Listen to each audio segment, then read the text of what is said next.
Hello and welcome to The Quiet Corner. This is a knitting and spinning podcast where I share my love of all things fiber from my little corner of the world. I'm coming to you today from Ottawa, Canada, where I live with my husband Dan and our adopted bunny Bo, who you may or may not hear hopping around at some point. He tends to nap a lot throughout the day in our bedroom.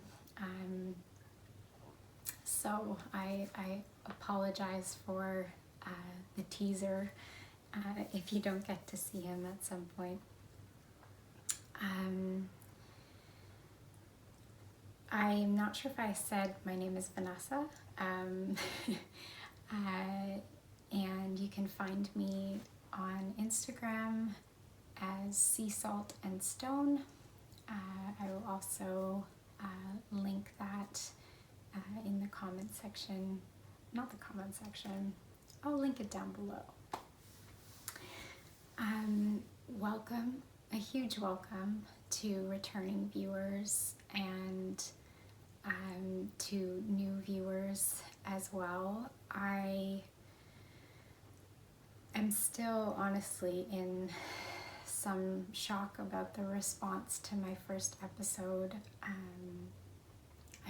I feel so honored that there are 2,000 of you out there who hit subscribe, and I'm just really excited to invest in this channel to share more about me and who I am as a fiber enthusiast, and to learn about who you are as well. So that being said, I also went into creating this channel thinking, hey, if I had one subscriber in a year, I would continue to create content for that one subscriber. For me, it really, from the get-go, it has been more about community and connection and quality over quantity. But I'm certainly just overwhelmed with gratitude that so many of you have enjoyed this space so far. So with that, I also want to say I am hoping to announce a giveaway I'll officially launch it on the next episode to celebrate this milestone. I was originally thinking I would have a giveaway at 100 subscribers, and I thought I would have a lot more time to prepare. So I'm not prepared for a giveaway right now, but one will be coming, and so stay tuned for that. Just a couple more things I would like to say for this intro before we jump right in. Just two statements that I think are really important to make, just to ensure that this channel sets off on the right foot. So the first thing I would like to say is I would like to acknowledge that I'm filming this podcast where I live on the unceded traditional territory of the Algonquin peoples, and I do recognize my great privilege being a settler on this land. So that's the first thing I would like to acknowledge up front. The second thing I would like to just state is that I really hope that this channel will be one of great generosity and positivity and inclusiveness and diversity.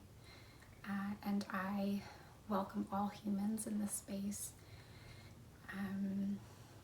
I welcome humans of all ages, sizes, shapes, colors, abilities, disabilities, nationalities, gender identities, gender expressions. I'm sure there's many more that I'm forgetting to mention, but I hope you will get the point. I welcome all humans in this space. So, without further ado, I think that's all I have to share for the intro to this episode 2.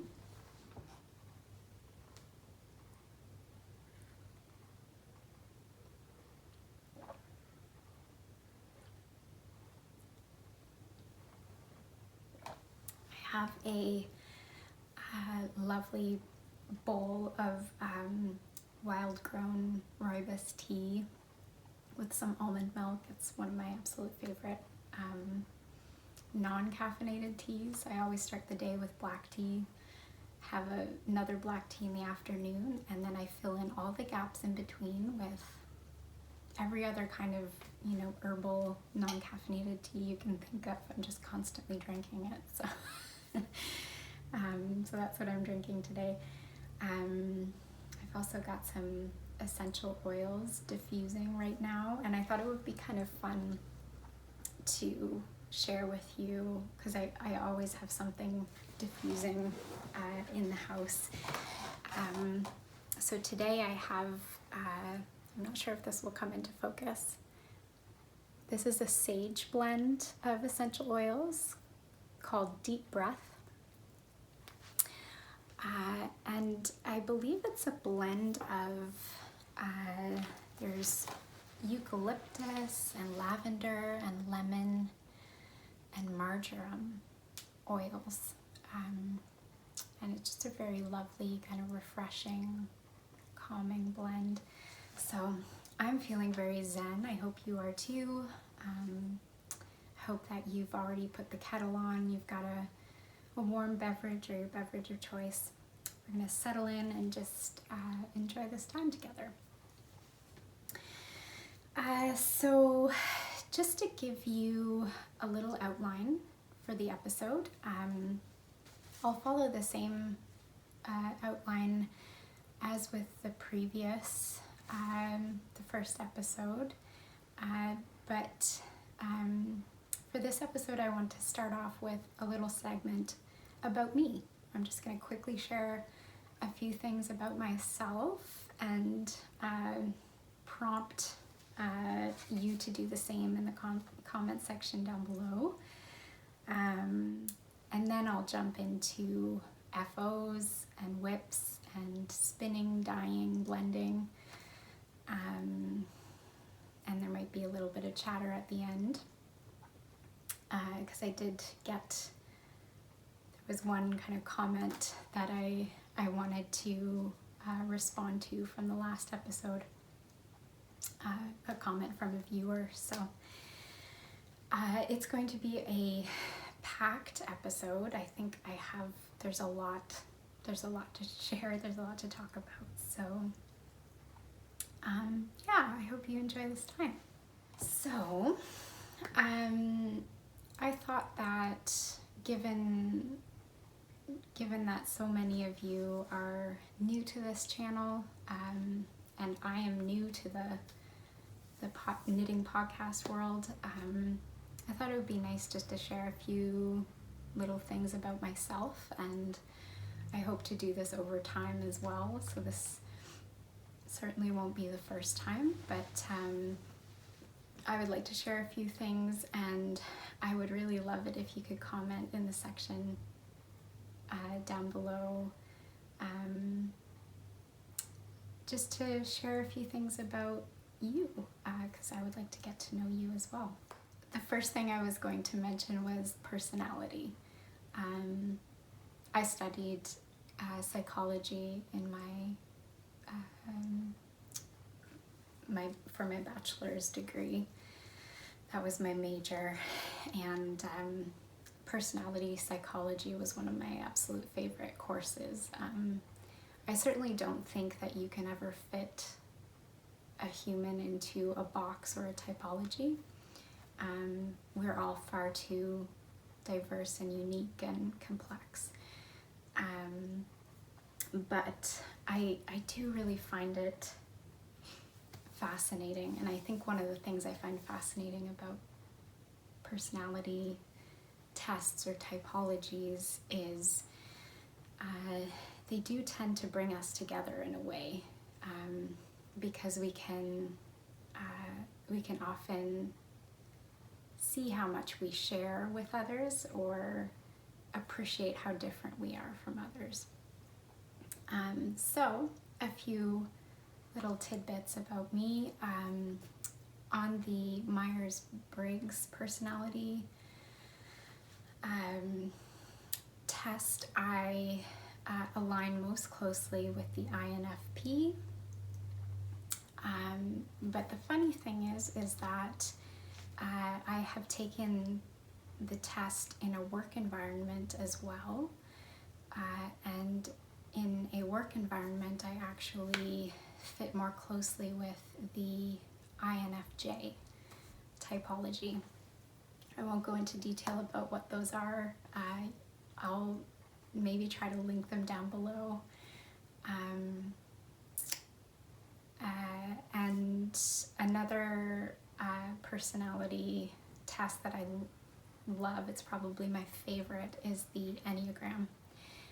And on the Enneagram, I am the type 9, which is the peacemaker. And so on the one hand, the peacemaker has a lot of strengths in terms of being kind of a mediator type personality. On the other hand, there are also people who tend to seek out harmony and balance in their world and in their relationships.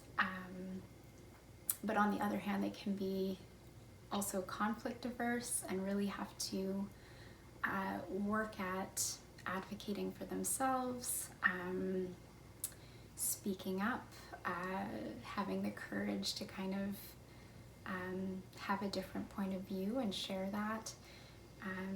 So as the type 9s kind of grow in life, they find more ability to do that. But the type 9 for me is a pretty close fit if you read the description. The second thing I want to share, I am a type 1 diabetic. So I was diagnosed with type 1 diabetes when I was 15 years old, going on 16. It was right around the time of my 16th birthday. And so I've been living with a chronic illness ever since. I take up to 7 injections of insulin every day, every time I eat, when I wake up, when I go to bed. I'm constantly having to monitor and treat things like low blood sugars and high blood sugars. Yeah, that's some of my lived experience. The third thing I wanted to share is that I am a runner. I don't run long distance anymore. In fact, I only run about 4 to 5K 2 to 3 times a week. But I do run and love to run all year round. And how I fit it in is I actually run to work with a backpack with all my work clothes in the backpack. I run to work, I change, I run home at the end of the day. And that's kind of how I keep up with my fitness. rain, snow, hail, sun, humidity, you name it, I run in it. Yeah, that's a few things about me. There's so much more that I'm sure you will learn. But I just wanted to offer that in this space, and please comment down below. Let me know a few things about you. All right, so we are ready to jump into my FOs. I've had a very busy month, but my creative energy has been very alive. So, you know, I've been energized enough to kind of wake up early in the mornings before work. I do work close to 40 hours a week minimum. So sometimes if I want to get some knitting in, I have to wake up early to do it. And this past month I managed to do that. I think on the first episode I had shared a few works in progress, 2 of which are now finished. I had just cast on a pair of socks for a good friend of mine, and I just finished those. I also have not purchased sock blockers yet, but I did find an old metal wire hanger in my closet. I only had one, but I managed to bend it into the shape of a sock. I did some Googling, and hopefully it's a little better than me just holding up a floppy sock. So these socks are finished.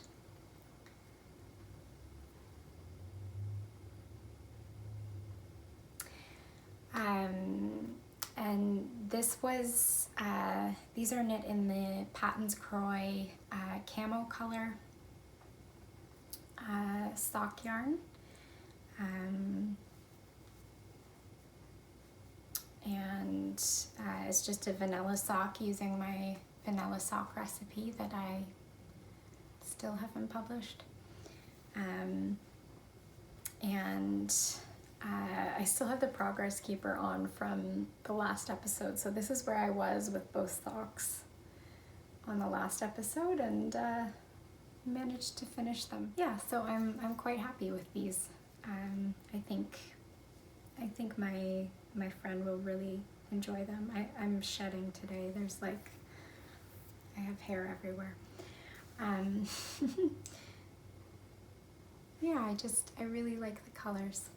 So that is the first FO.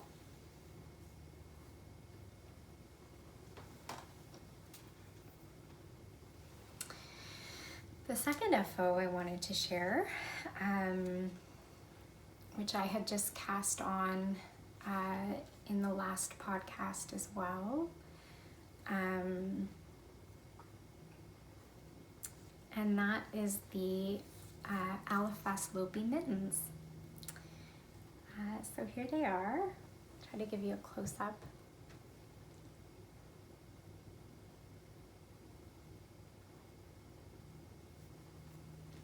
I just love them.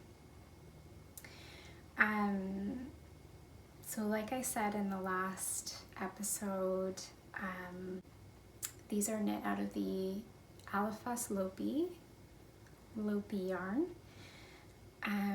I used the Tin Can Knits, the simplest mitten, the world's simplest mitten pattern. And I'll also note, which I think I forgot to mention in the last episode, but this Alafas Lopi is in the light gray tweed colorway. And I think they turned out just perfectly. They're just oversized enough that I'm actually able to fit another pair of hand knit mittens they were knit with the same pattern. I'm able to fit those inside. And so that's been quite nice for the colder days. The third FO, again, I talked about this in my stash and future plans segment in the first episode. And so I have these adorable slippers. Try to get you a good view of the front portion as well. So, oh my gosh, I'm shedding. Like my hair is on all of my knitting today. These were a lot of fun. I knit these out of the Briggs & Little Tuffy yarn in the denim colorway. And the pattern I used is the simple garter stitch slippers pattern. It's a free pattern. And you knit it flat and garter, you decrease for the toes, you seam up the heel, and then you do this fun crochet seam. So I actually seamed it doing a crochet chain. I'm not a crocheter, so I have no idea what I'm talking about, but it was a lot of fun, and I was quite pleased with myself that I was able to figure it out. It did take me some time. So I'm not sure if it was just because I used a thicker yarn, or I had a larger gauge for some reason, and they ended up being fairly wide, but I think that will work out well, because these are gift knit for someone who has bigger feet than mine, and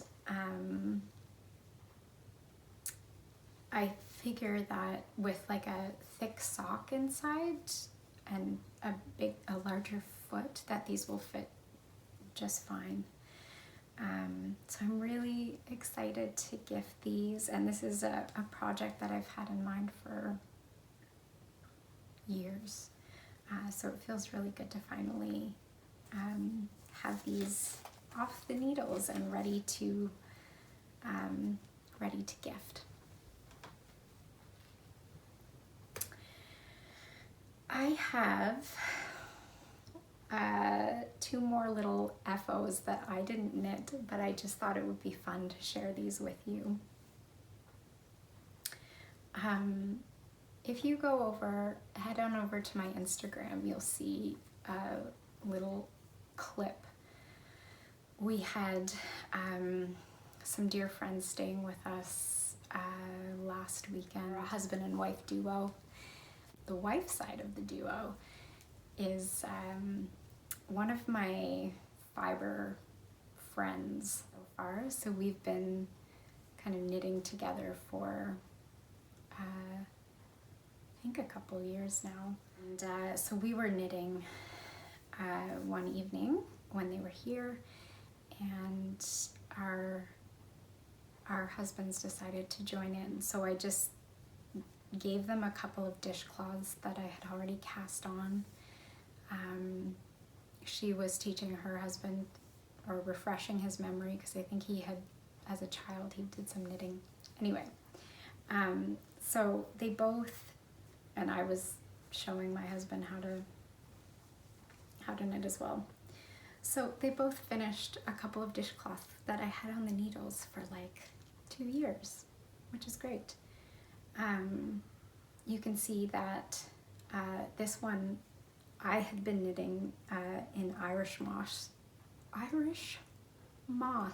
stitch. And then I just got him to pick up and do garter for the rest. And then this one was just a simple garter stitch one to begin with, and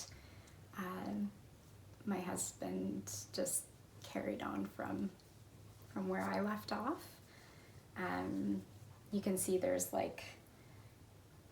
some slight changes happening here because I was slipping stitches to create a straight line here, but I didn't care to show him that. I just showed him the basic knit stitch.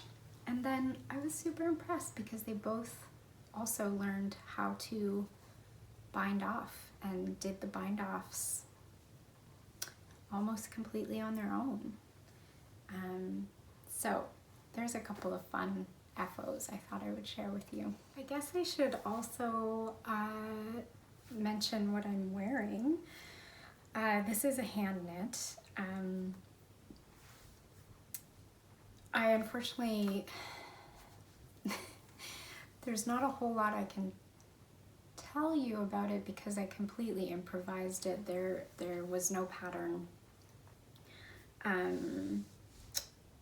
I just cast on for a very wide and open neckline because that's what I had in mind.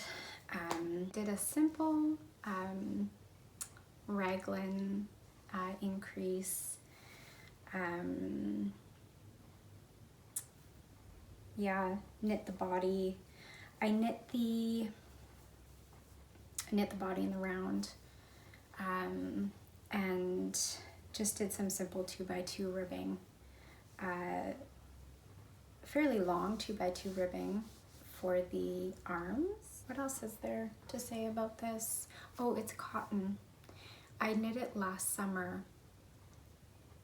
I had a bunch of sheep cheese, I think that's how you say it, sheep cheese cotton in the fingering weight, and I wanted a kind of cool sweater that I could throw on over a dress for kind of the summer evenings. So that was this was a summer project from last year. And it is starting to warm up a bit more here in Ottawa. So today I didn't feel like I could wear my Guthrie sweater or anything too heavy. Okay, so next we have works in progress. Get my works in progress basket. For the first work in progress, Dad, if you're watching, I'm about to show the beginnings of your socks. So if you want it to be a surprise, don't watch. If you don't care, you can watch.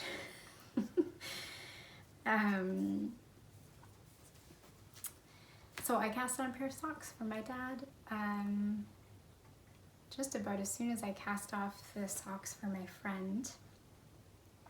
As you can see, I do a lot of gift sock knitting. And I've been working through, I've had several balls of the Patton's Croy sock yarn that I've been working through. Like I've said before, I just find that it's really practical for gift knitting because it's durable and washable, and I don't necessarily want to gift a sock that can't be thrown in the wash, unless that's something I know, unless I know that the individual I'm giving the socks to is for sure okay with hand washing them every time. Yeah, so I've been working through my Patton's Croy sock yarn stash. And these ones that I cast on for my dad are it's the cadet colors. So I've cast those on. See if I can give you a bit of a close-up.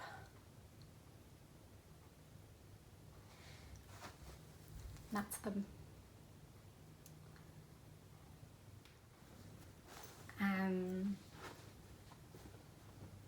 Yeah, so these are fun. Again, I love the blues. The blues and the grays and the black. So these will be fun to knit up. And then once I get through the kind of stash of, or once I make some, like put a significant dent in my Patton's Croix stash, I have my eyes set on trying some West Yorkshire Spinners signature 4-ply, and they have so many fun colorways that would be also perfect for gift knitting. And then for myself, I think where I'm headed with socks is I would really like to do some more spinning for sock yarn. Yeah, and I would really love to figure out a non-superwash sock and non-nylon sock yarn that I'm happy with for me. Those are my thoughts on socks.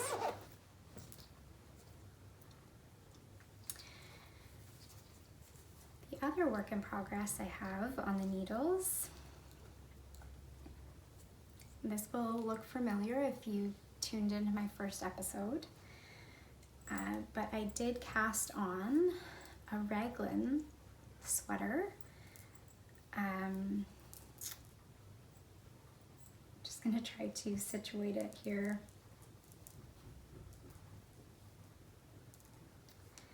So this was using the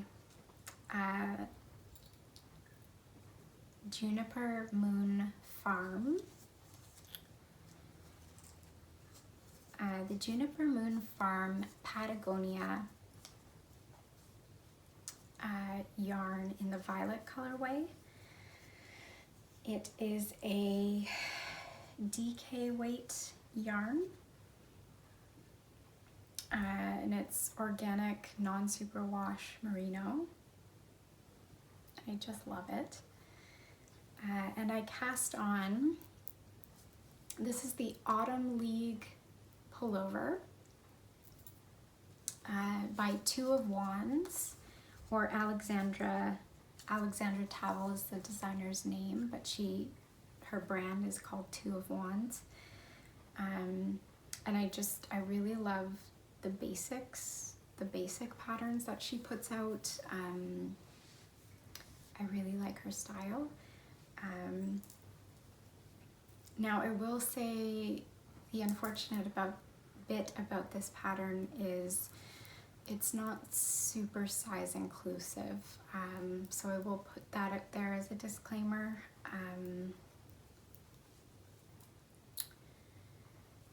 But it is I would say it's knit with a fair amount of, like the sizing is oversized to begin with. And so that might provide a bit more flexibility for different sizes. I'm not sure. But I loved the basic details and just the fit of the sweater. So I thought I would give that a shot. And one of the details that really drew me in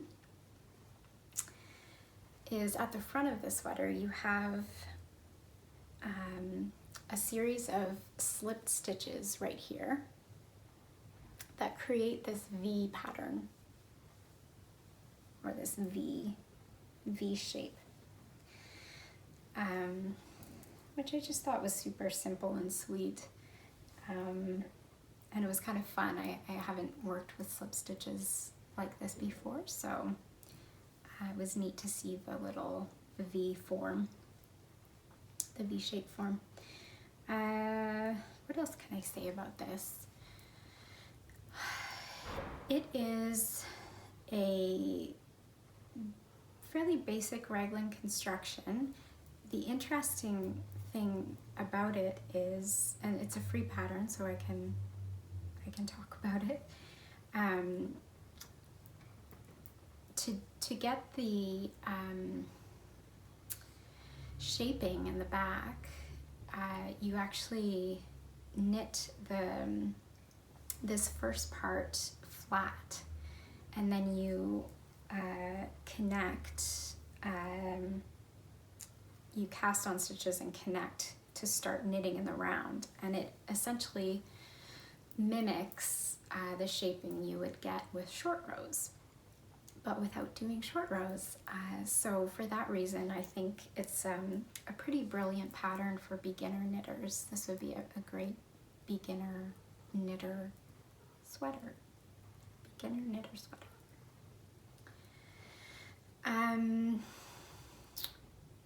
The other interesting part about this is that it is actually supposed to be knit, the body, once you finish the raglan increases, the body is supposed to be knit in, I think, in 2 sections, but flat, worked flat and then seamed, which is supposed to improve kind of the structure of the sweater.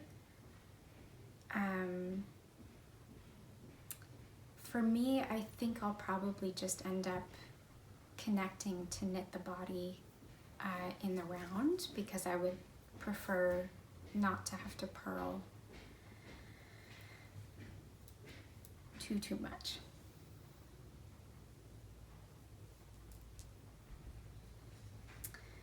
So that's the beginning of my Autumn League pullover. And my plan is to get to the point where I can separate for the sleeves and start knitting the body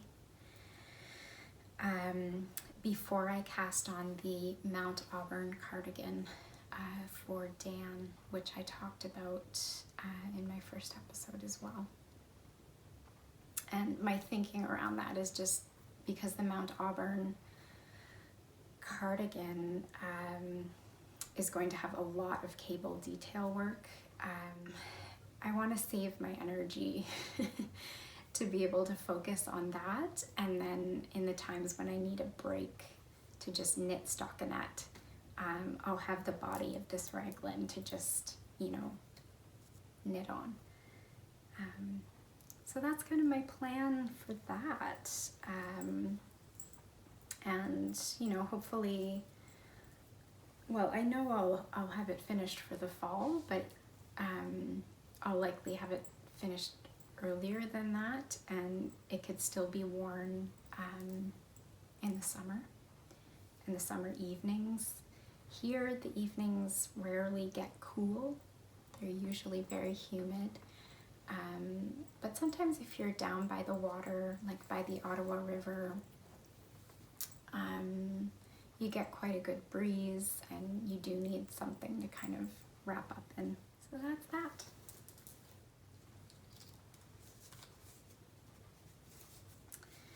Oh yes, and I haven't been very good with details.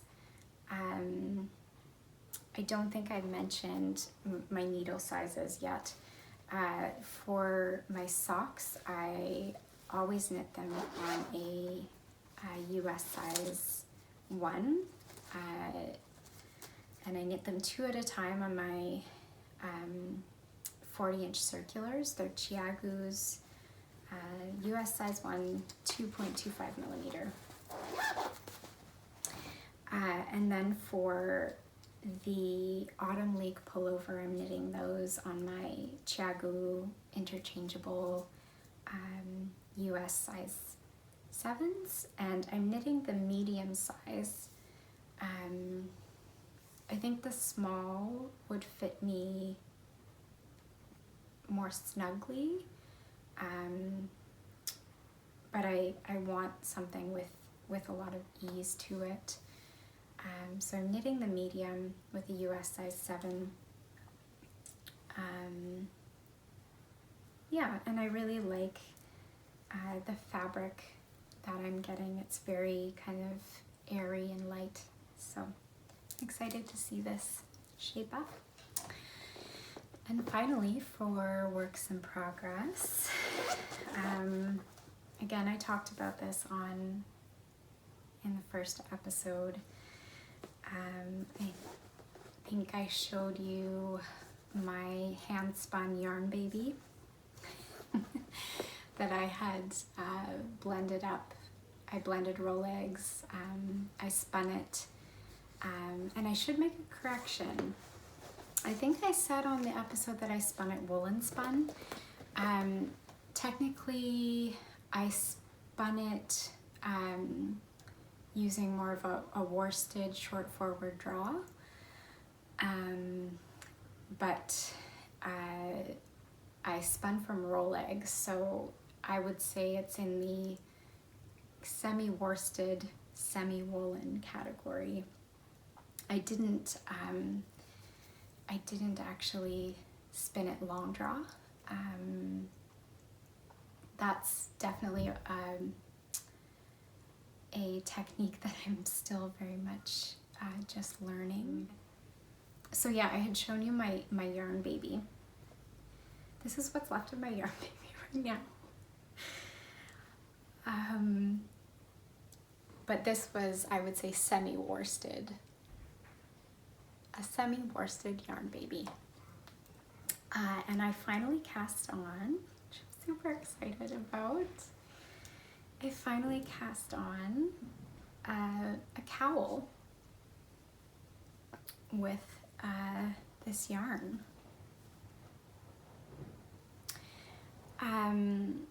So once again, I have hair all over it.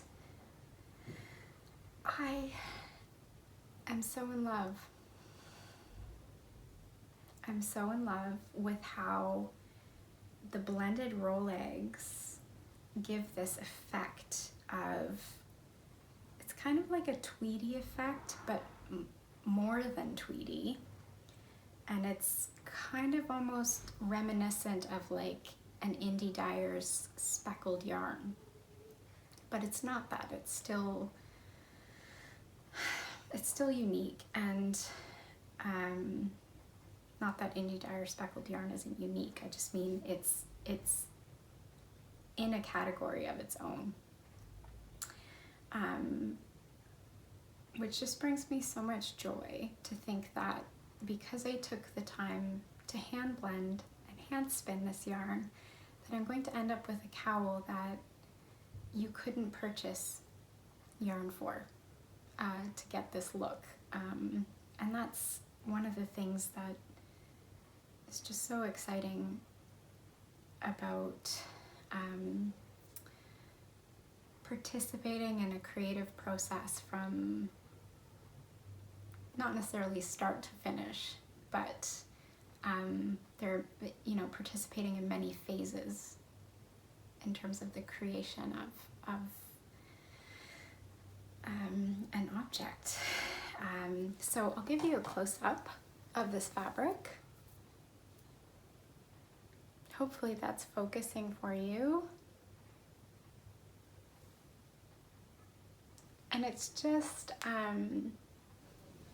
it's so textural, which again is because it's hand spun, because I've got so much thick and thin action going on here. The fabric has this texture to it that I also just adore. And the incredible thing is when you have hand spun that looks like this,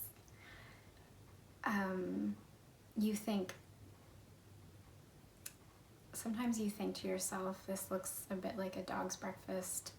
I don't know how it's going to knit up into a fabric that would be wearable. because, you know, we're so, I think, conditioned in our commercial yarn world to think that everything has to be smooth and even and perfect. But then the magic of knitting is that it pulls this yarn into a fabric that actually looks inconsistently consistent. Like it just brings it into, it gives it cohesion, and all of a sudden you have this fabric that actually looks, it has a semblance, it has a harmony. And isn't that just, that's the magic to me of knitting with hand spun. Anyway, tangent. I'm improvising this cowl. I cast on about 90 stitches using US size 8 with a 16-inch circular. These are my interchangeable chiagus. And what I've done so far, I did about an inch of garter stitch in the round, and then I knit about 4 inches stockinette. And as I knit the 4 inches stockinette, I decreased every few rounds, so that I've actually decreased about 5 stitches from the base to the center. And then, because I'm thinking that this is going to be a gift knit, I thought it would be nice if this had some like an adjustable feature to it, because the person I have in mind for it, I can't necessarily measure their head from a distance right now, or, you know, have them try it on. So I thought the safest bet would be to add like an adjustable feature so that they could play with it and adjust it however they want. If they want it to be fitting loosely one day, tighter the next, closer to the face. So then I split at about the halfway point. I split and started working the rest flat. So knitting one side, purling the other. And every 4 rows, I'm adding in a yarn over to create a buttonhole. So the idea is, and I'm almost finished with this, I'll be casting it off probably today.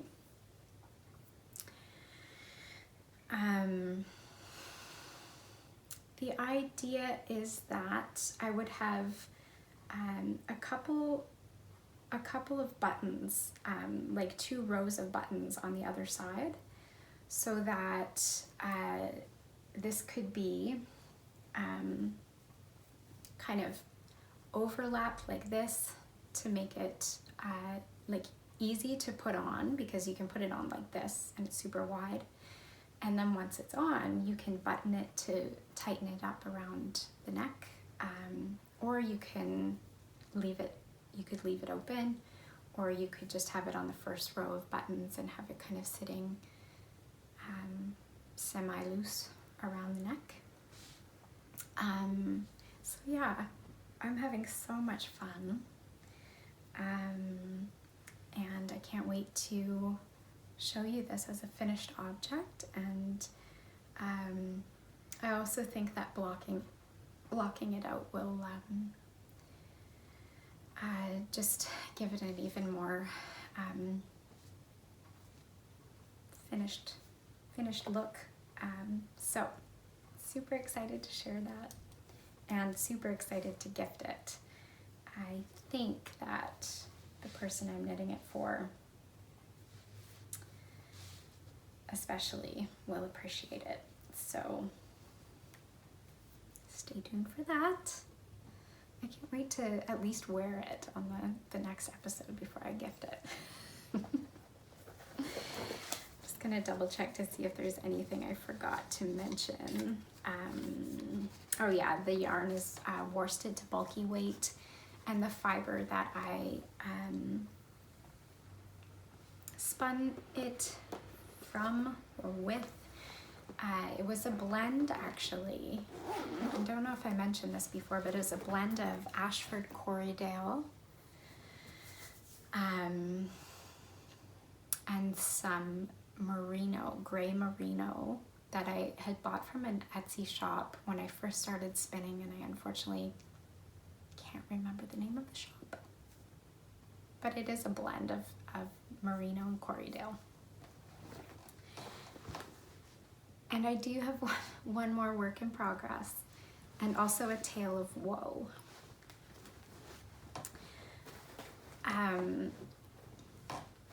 So on my first episode, I had shared with you a scrap sock yarn blanket that I had just cast on using this really neat technique with linen stitch, where you only knit the knit side and not the purl side.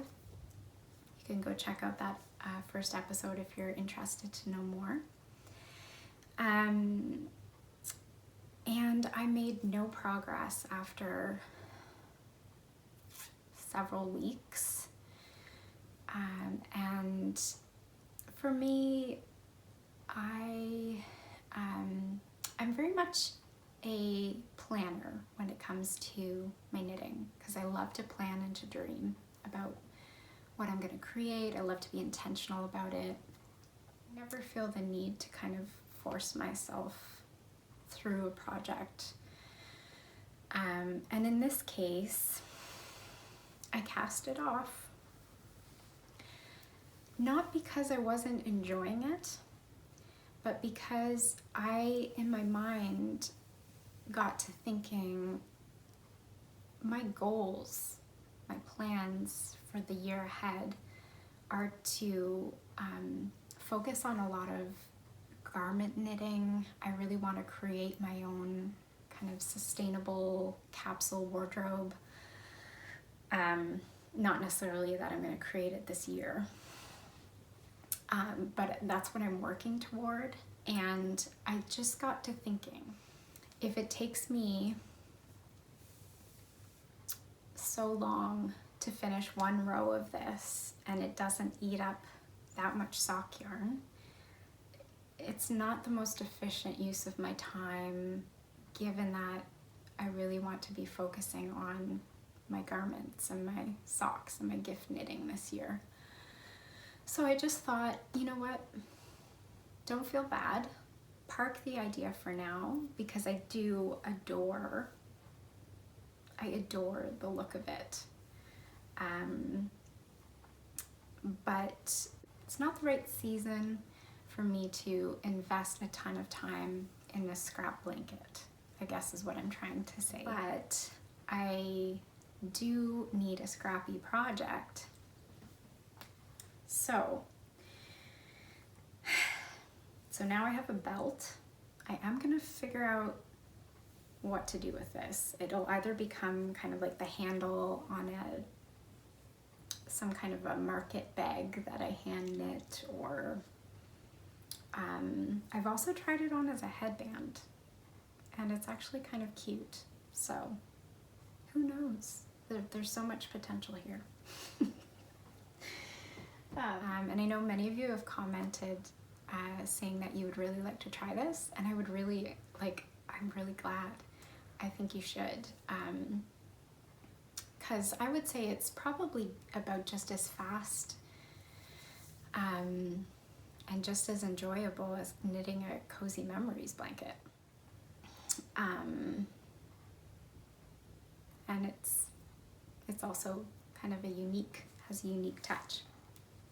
But anyhow, so I thought I need to come up with a different scrappy project that kind of aligns more with my goals for intentional making this year, but also gives me the opportunity to use up scraps just in a bit more of an efficient manner, because I love scrap knitting. I want to use my scraps. So I did something crazy.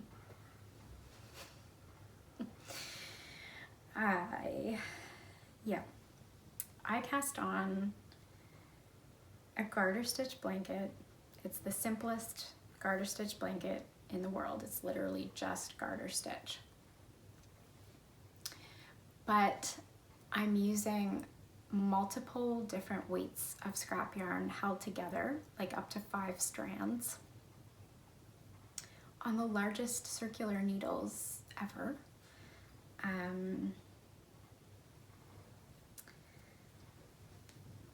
And it's creating this super big, chunky, marled garter stitch blanket. And it literally is eating up scraps in no time at all. And so I'm pretty sure that I'm sticking with this one.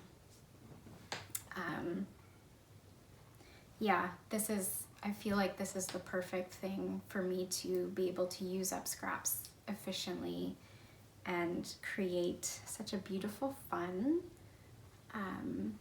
cozy, squishy garter stitch blanket. So as you can see, like, that's multiple strands of yarn, sock weight and DK weight. At points in here, I've used some really bulky yarn as well. And that's the neat thing about it, is it's one scrap project, but I can use any weight held together. And it just works. It's so easy. This is kind of like a playful piece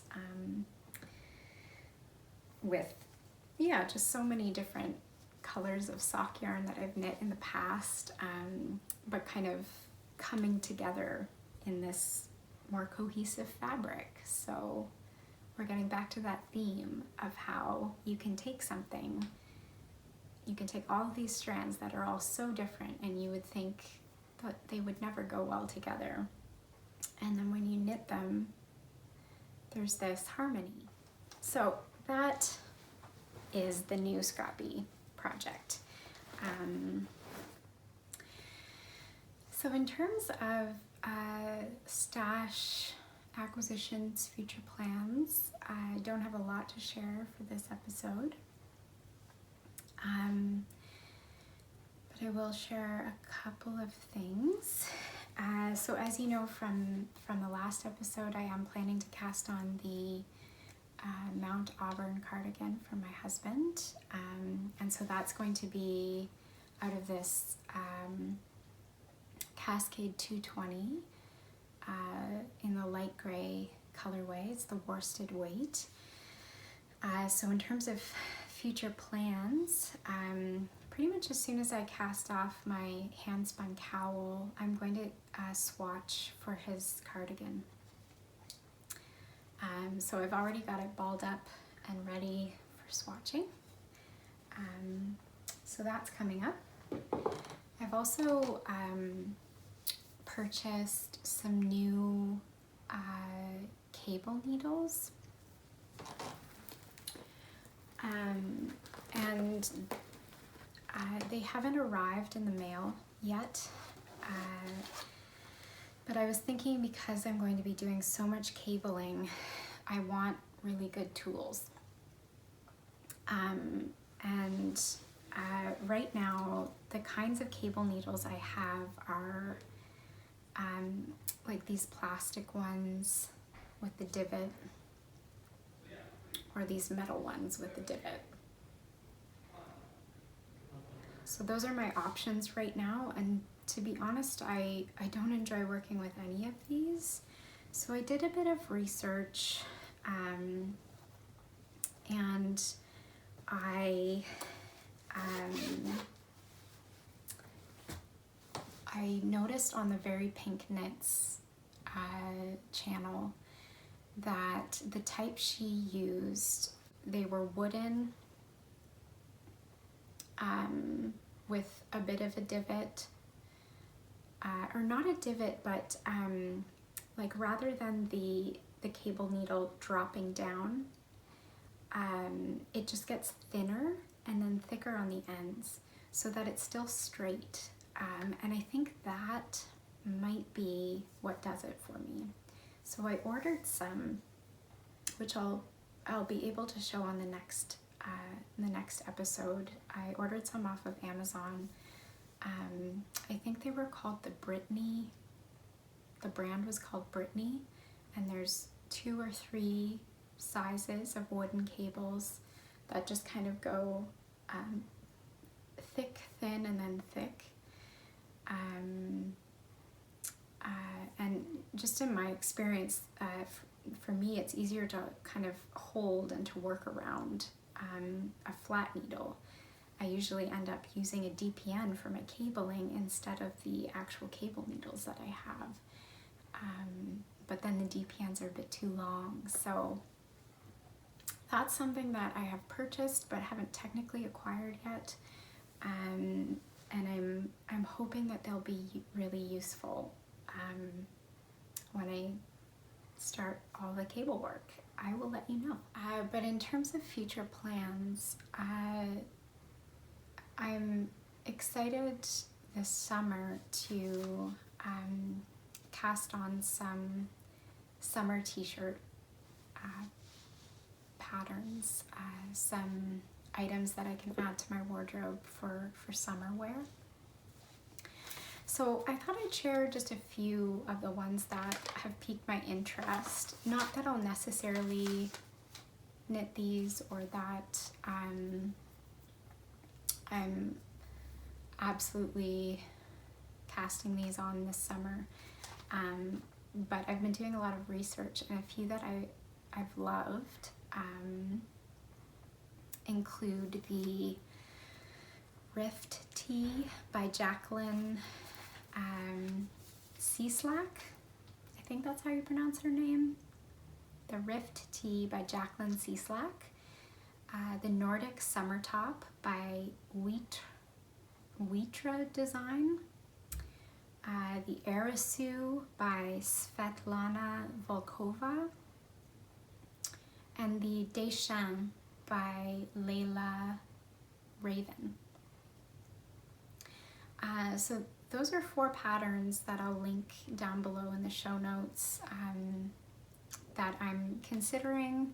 I'd love to know your thoughts too, and I just thought I would include them in case you're thinking about what to knit this summer, or knit this spring for the summer as well. Just some really cute, basic summer tops that I feel would work well with my existing wardrobe. So I think that's it for acquisition stash plans. A couple of you commented on the first episode and said that you were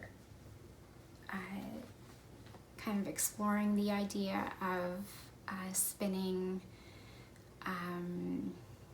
but you weren't quite sure where to start, and some of you also asked about the equipment that I used.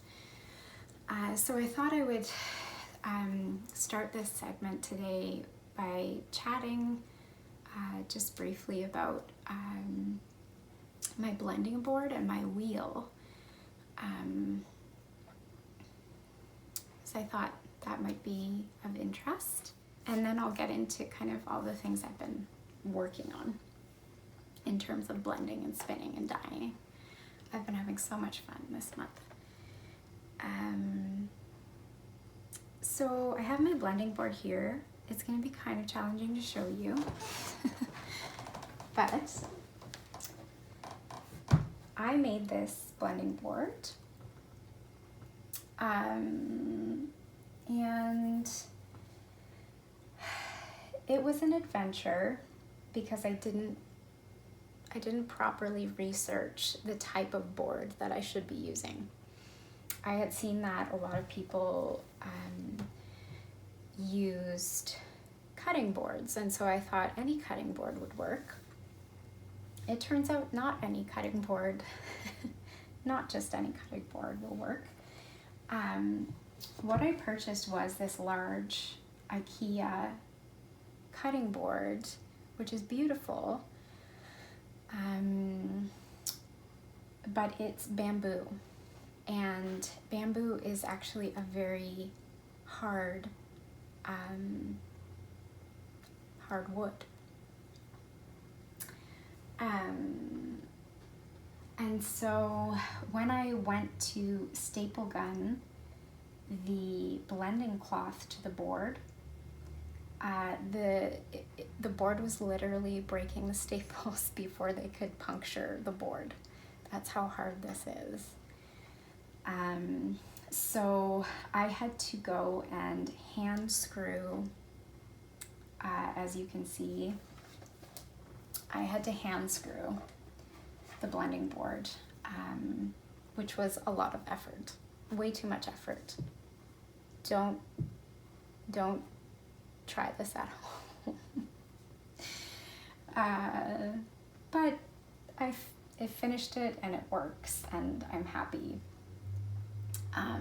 My one concern is that with the screws, because they're so much larger, you run the risk of the board eventually splitting, and I haven't had that happen yet, luckily, but it is only a few months old at this point, so we'll see. Stay tuned. I will keep you posted if this actually works over the long term or not.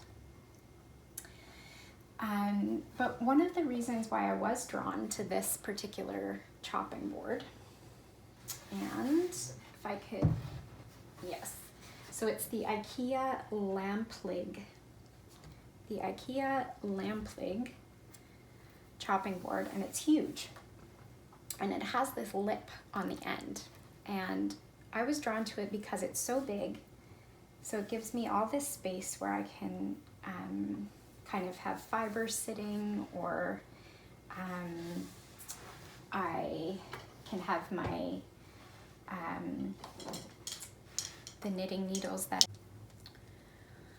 these old knitting needles that I use can sit, and that's what I use to roll the roll legs off the board with. I also just got a shoe brush. This is literally all I use to blend with. And I have this adorable Diz set that my mom actually purchased for me, which I also will use with this board when I want to create roving from the board.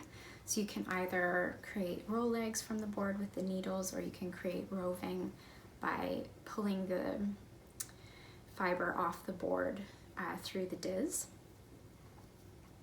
And it comes with this cute little hook that you can use to hook the fiber through the Diz.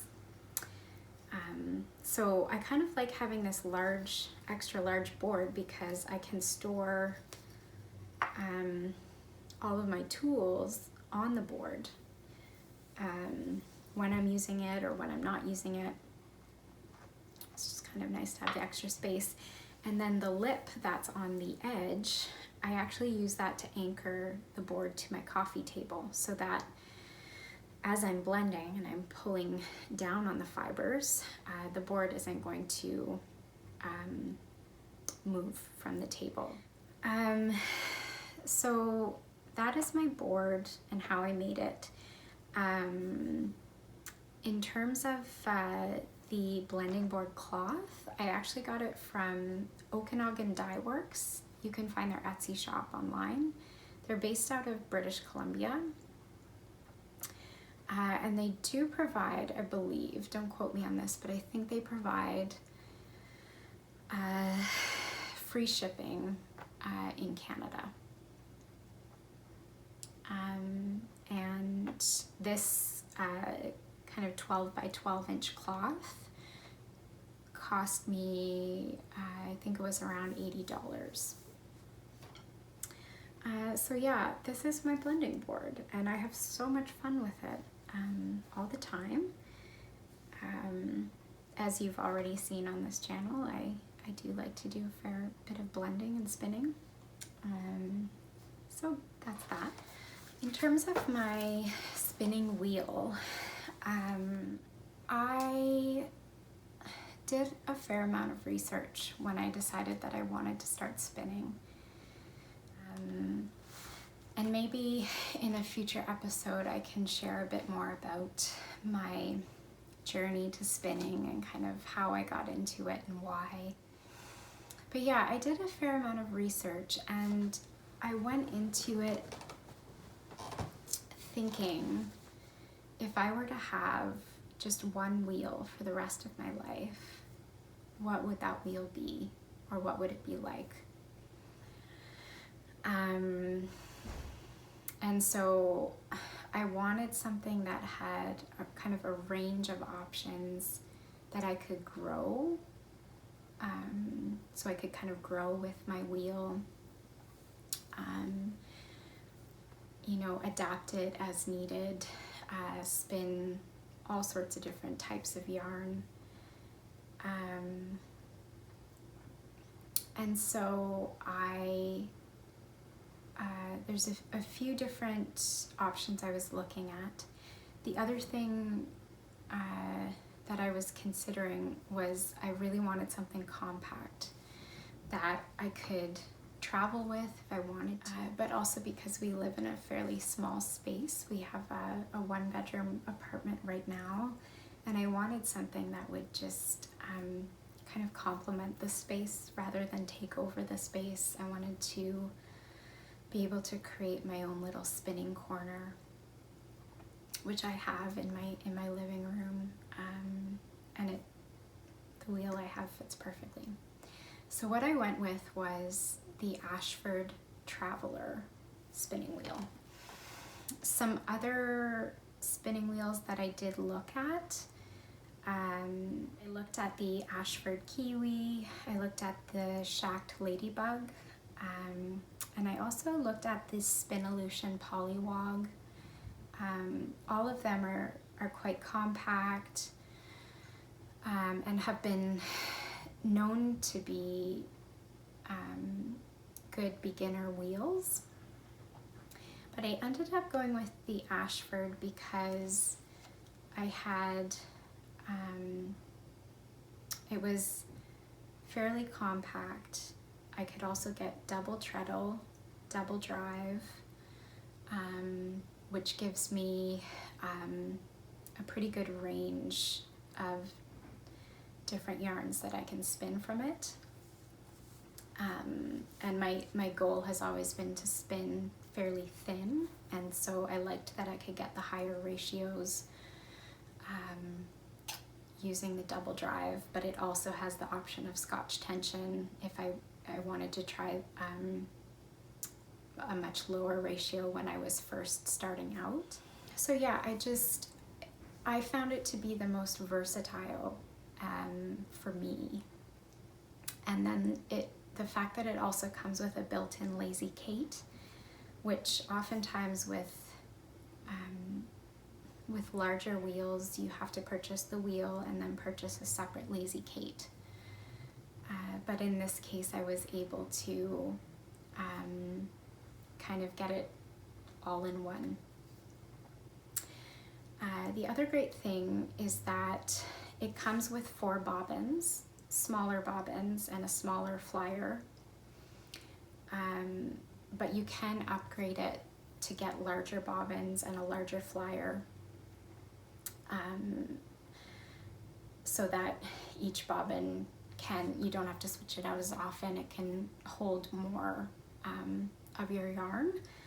And so I also really liked the fact that I could kind of upgrade, and again, that the wheel can grow with me. So yeah, I think those are kind of the key things I had in mind when I purchased it. And I have to say, it has been an absolute dream to spin on. If you want to see pictures of it, you can go to my Instagram and kind of see in the early days when I first purchased it and did the, I assembled and did the finishing on it myself, which was a lot of fun. And also I would highly recommend actually getting a wheel that you can assemble yourself, because it will help you to become familiar with all its parts and how the parts work together. So yeah, I'm so happy with my choice. I am pretty sure that this could be the one and only wheel that I have for the rest of my life, granted that it continues to run properly for the rest of my life. I just need to really take care of it for that to be the case, which reminds me it's very due for a spa day. I'm just going to jump into the few little spinning projects that I've had on the go. And then I do have to wrap up this podcast because I have somewhere to be in about half an hour. Oh, I think hopefully you can see Bo. He's finally decided to come out and say hello. So what do I have here? I have a few little FOs that I thought would be fun to share. This was just kind of scrappy, playful spinning that I was doing. Basically, what I had in mind was I had a bunch of fiber scraps, roll legs, that I was playing around with. And I thought they would be kind of perfect to just explore different ratios on my wheel that I wasn't quite comfortable with yet, and adjusting my tension and playing with my wheel to see what would happen. So the first scrappy skein, and all of these scraps I will use in my scrap blanket, so they're not going to waste. But the first scrappy skein, I literally used every ratio on my wheel to spin this. And this was spun using some short forward draw and some short backward.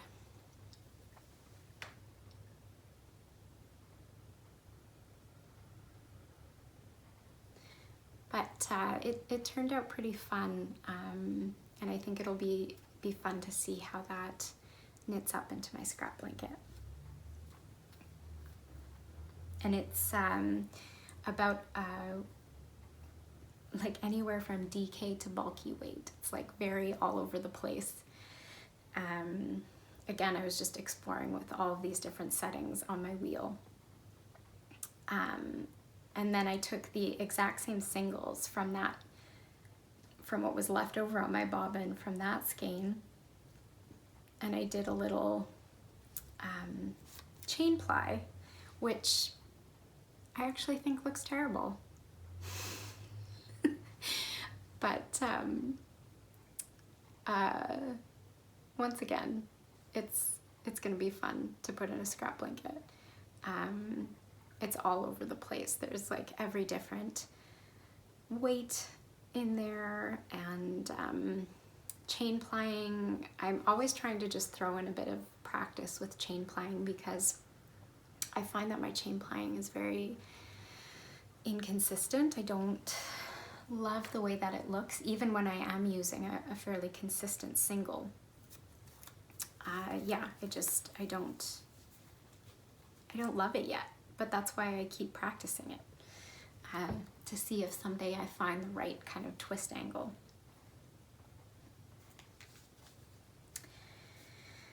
And then this one I spun on a higher ratio. This was a 10-to-1 ratio, but it was spinning long draw. So again, this one is all over the place. It was totally just for fun.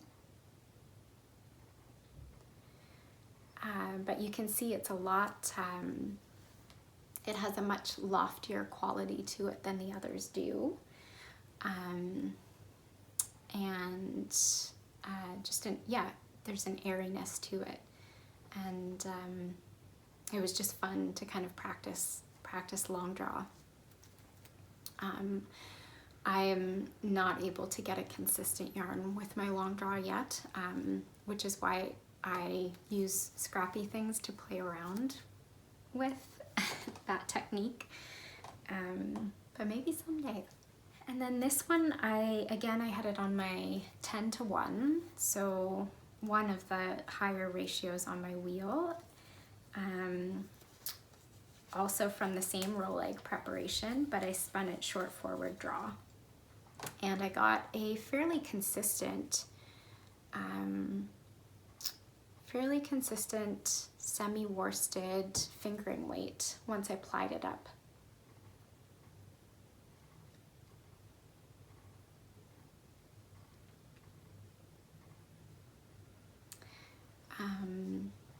And I actually kind of used this skein to practice for the next project that I'm about to show you.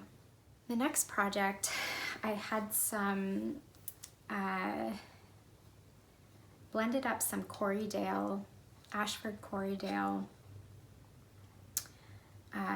roll legs in white and green. And this is their olive color Corriedale for the green. And I love it. I really love it. I also spun some, blended up some with just the pure olive green. And so my idea is to spin up a bit of the olive green into a 2-ply fingering weight, and then also spin up some of this white and green into a 2-ply fingering weight. And who knows, I might decide to ply them together. But so far all I have is the olive green singles that I'm working on, and these are it's a lace weight bobbin. I believe I've been spinning this on 10:1, my 10:1 ratio. I'm getting fairly good consistency. Quite happy with it so far. We'll see how it plies. But just to give you an idea, I do have my little control card here.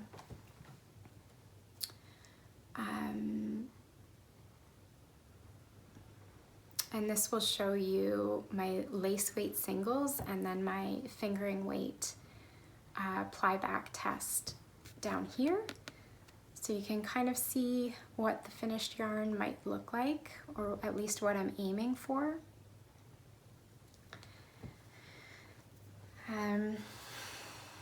So yeah, Ashford Corriedale fiber in the olive color, roll leg preparation, spinning it worsted, short forward draw on a 10:1 ratio.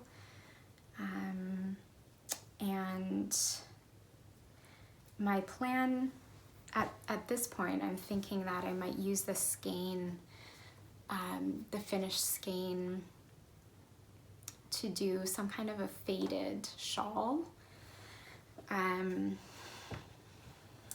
using it in conjunction with some other hand spun. And what I have in mind for that other hand spun is to use the fiber that I recently hand dyed. So this is the Rambouillet roping that I shared with you on the first episode. I did get around to dyeing it up.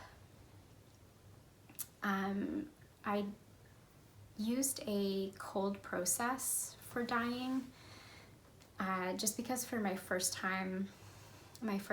try at this, I was kind of apprehensive about felting the wool by mistake if I used heat. And next time around I'll probably try the hot process, and I'm also interested to see if that would give me more vibrant colors. I'm not sure, but I am quite happy with the results regardless. So first I did part of the 100 grams of Rambouillet in a hibiscus dye bath, and it came out this lovely kind of light pinky purple, which isn't necessarily a color that I'm super drawn to, but I think it's going to be fun to blend up. I also did some using black tea, and I got kind of this brown caramel color. It kind of just looks like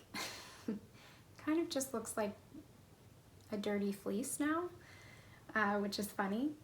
But you know, I think I actually will enjoy when it's spun up, and my plan is to probably kind of blend these colors together on my blending board. And then I also did some with an avocado pit dye bath, and this one surprisingly came out the lightest. Like, it probably doesn't even pick up. It may not even pick up on screen, but it's like a very, very light peach color. So yeah, I'm gonna see how these blend up, if I can blend them into roll legs. And then once I do a bit of sampling, I'm going to see if they might work well as a 2-ply fingering weight, and then the skein that I get from that could complement this olive green. This is what I'm thinking, because I really like this combination. And so that way maybe I could use the 2 skeins to create some sort of a faded shawl, fading in the olive green, or fading out the olive green into these kind of peachy, creamy tones. So those are my current spinning works in progress, and I guess you could say that the few skeins I showed you are kind of FOs, and I just thought it would be fun to show you that from the exact same wool and the exact same preparation, depending on how you play with your wheel and the techniques you're using to spin with, you can get such vastly different yarns. So that's a fun kind of project that I would encourage you to try if you're just starting out. I've found it to be really kind of educational for me. So I think that concludes the main content for this episode. I know that was probably a lot to cover. I hope it didn't feel too disorganized for you. But I would like to have a little bit of chatter, because there are so many other resources and podcasts out there, and I would love to kind of regularly share about the ones that I watch and the ones that I appreciate. So first of all, I wanted to say a big thank you to Amber. I believe her name is Amber, from A Lovely Yarn podcast. She gave a shout out for this podcast on her own about a week or so after I had published my first episode. And I just wanted to thank her for the love, and say that if any of you have not had the chance to check out her podcast yet, it is so lovely. Just as the name of the podcast says, So it is called A Lovely Yarn. And I will try to remember to link all of these podcasts I'm about to mention below. The other one I would love to share with you, the podcaster, I believe her name is Sarah. Yes, I think it's Sarah. Her podcast is called Crafting with Compassion. And I just recently discovered her and have just really been enjoying all of her episodes. When I discovered her channel, I kind of binge watched all of her episodes in one weekend and was so inspired. She's a spinning and knitting instructor based out of New York, I believe.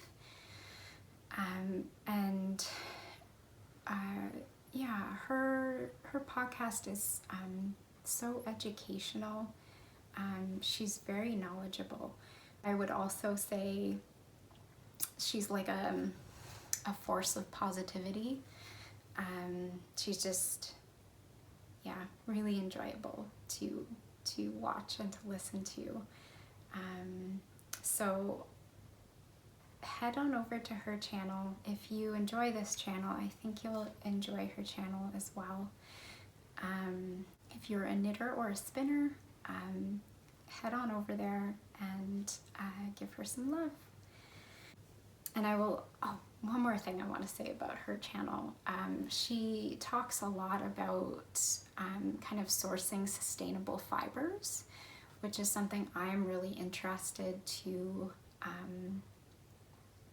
grow in, and that's really where I want to head with my craft. So if you're interested in that, she's a great resource as well. Some other podcasts I wanted to mention, just because several of you have commented that you are new to spinning or wanting to try it out. Because I'm new as well, I wouldn't consider my channel to be educational. Perhaps as I progress, it will become more educational.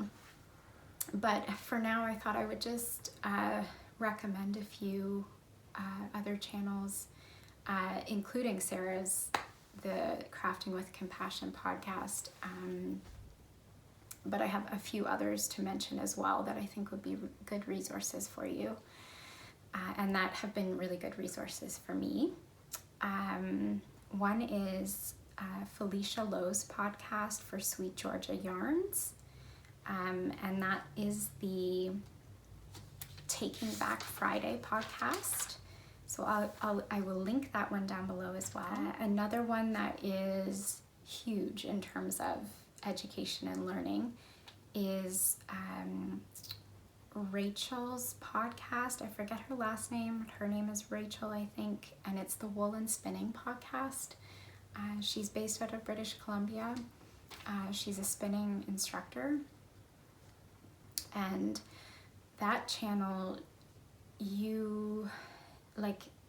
there's a wealth of things to learn on that channel. So if you're new to spinning, I would highly recommend the Wool and Spinning podcast or channel. Another one I would mention is called Knitting the Stash. Melissa, I believe is her name, is a knitter and a spinner as well, and she is also just a wellspring of knowledge. So if you're new to spinning, go and check those channels out. There are many more I could mention,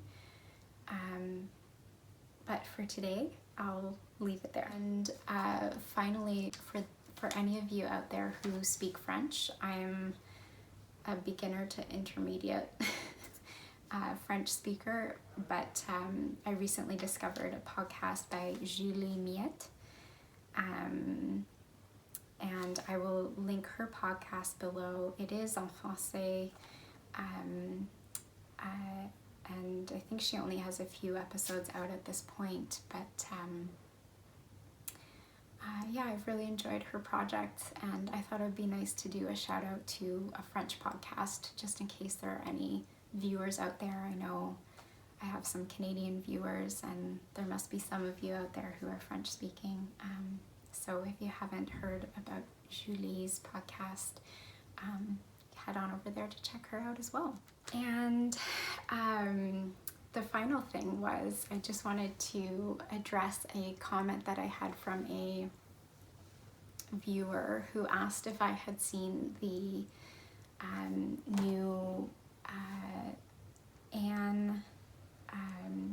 new Anne of Green Gables series that's been out on Netflix.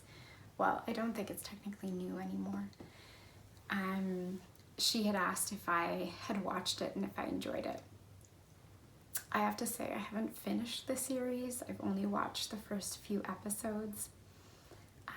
But I will say that I really enjoyed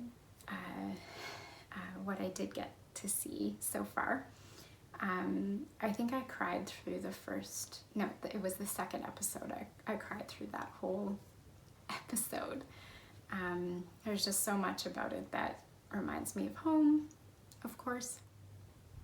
There's always like a